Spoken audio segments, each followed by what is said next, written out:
ক্ষমতায় বসার বহু আগে থেকেই অবৈধ অভিবাসী বিরোধী ডোনাল্ড ট্রাম্প দায়িত্বের প্রথম মাসে ৩৭,৬৬০ জনকে যুক্তরাষ্ট্র থেকে বিতাড়িত করেছেন তিনি। তাদের কাউকে পাঠানো হয় নিজ দেশে, কাউকে তৃতীয় কোনো রাষ্ট্রে। যুক্তরাষ্ট্রের হোমল্যান্ড সিকিউরিটি বিভাগের সর্বশেষ পরিসংখ্যানে এসেছে এমন তথ্য।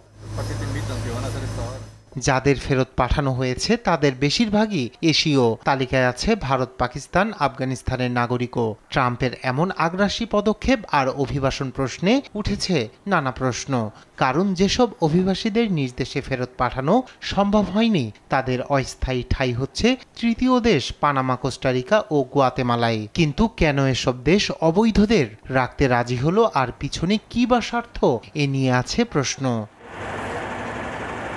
গেল মাসে পানামা সরকারের সঙ্গে পানামা খাল নিয়ে বিরোধ তুঙ্গে পৌঁছায় ট্রাম্পের। ওই খালের নিয়ন্ত্রণ নিতে চাওয়ায় চাপের মুখে পড়ে পানামা প্রশাসন। ফলে ট্রাম্পকে কৌশলে শান্ত করতে মার্কিন অবৈধ অভিবাসীদের সাময়িক আশ্রয়ের সম্মতি জানায় দেশটির প্রেসিডেন্ট মুলিনো। বিমানে পাঠানো 10 দেশের প্রায় 300 মানুষকে রাখা হয়েছে পানামার একাধিক হোটেলে।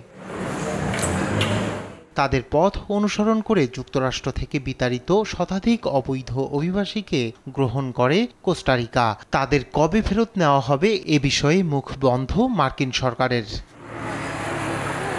পানামা ও কোস্টারিকার ভূমিকাকে আন্তর্জাতিক পর্যায়ে গুরুত্বপূর্ণ হিসেবে দেখছেন বিশ্লেষকরা। তাদের দাবি, ট্রাম্পের রাজনৈতিক ও অর্থনৈতিক চাপে অভিবাসীদের নিচ্ছে মধ্য আমেরিকার দেশগুলো। এছাড়া পানামা খাল নিজেদের নিয়ন্ত্রণে রাখতে ট্রাম্পের সিদ্ধান্ত মানা ছাড়া উপায় ছিল না পানামা সরকারের।